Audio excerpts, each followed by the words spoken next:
বিলাসপুর নামে এক গ্রাম ছিল। সেখানে ছিল প্রায় মারামারি এবং হানাহানির লড়াই। সেই গ্রামে রৌদ্রের তাপে গরু, মহিষ, ভেড়ার জীবন ছিল খুবই কষ্টের। সেই গ্রামের জমিদার মশাই ছিলেন প্রজাদের সহায় এবং দয়ালু। সে একদিন প্রজাদের ডেকে তাদের সুখবর দিলেন।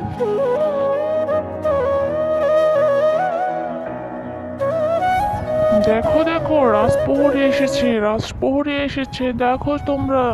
শোনো শোনো গ্রামবাসী, জমিদার মশাই তোমাদের সুখবর দিবে। শোনো গ্রামবাসী, এতদিন আমরা খরায় খুব কষ্ট করেছি সবাই। আমি এসেছি বিজ্ঞানীর তরফ থেকে।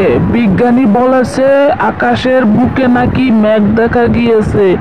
তাই আমরা সবাই আশাবাদী, আগামীকাল বৃষ্টি হবে। আশা করি সব কৃষকেরা এখন ফসল ঘরে উঠাতে পারবে। পরের দিন সকালে আকাশ কালো মেঘে ছেয়ে যায়। পুরো আকাশ যেন থমথমে ভাব। হঠাৎ করে গর্জে ওঠে আকাশটা।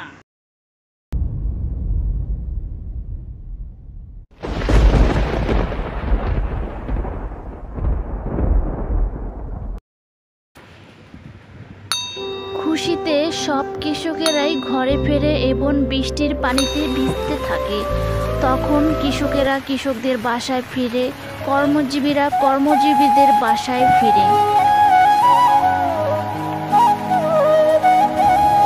অবশেষে মহান আল্লাহ তাআলা জমিতে রহমতের বৃষ্টি প্রদর্শন করলেন। এতে কৃষকদের পরিবার খুশিতে আত্মভরা। শুনছো খোকার বাপ, দেখো বৃষ্টি হয়েছে। আমি বুঝলাম না খোকার বাপ, এই বৃষ্টির মধ্যে ভিজে বাসায় আসলা, এখন আবার তুমি কোথায় যাচ্ছ বৃষ্টির মধ্যে? আর ভালো লাগে না।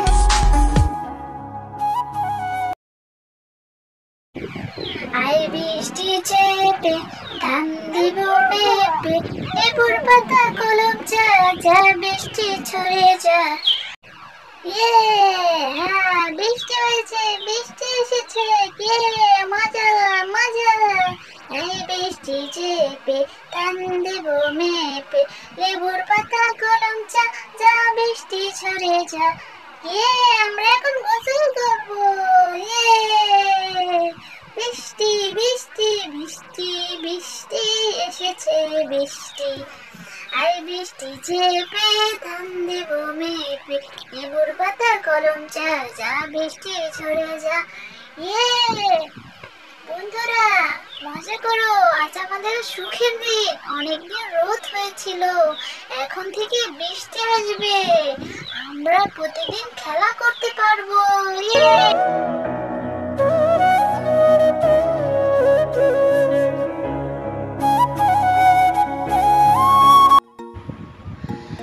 অবশেষে বৃষ্টির ছোঁয়ায় প্রকৃতি যেন তার নিজ সাজে সেজে উঠেছে।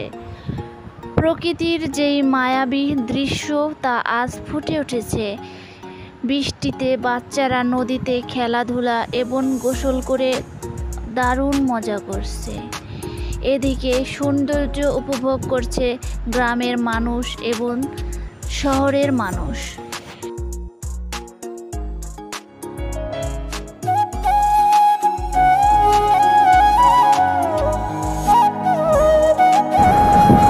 দেখছো, আজ কতদিন পর গ্রামে আসলাম। গ্রামের সৌন্দর্য মুগ্ধ হয়ে যাচ্ছি। ভাবছি এখন থেকে গ্রামেই বসবাস শুরু করব। কি সুন্দর মিঠা নদীর পানি।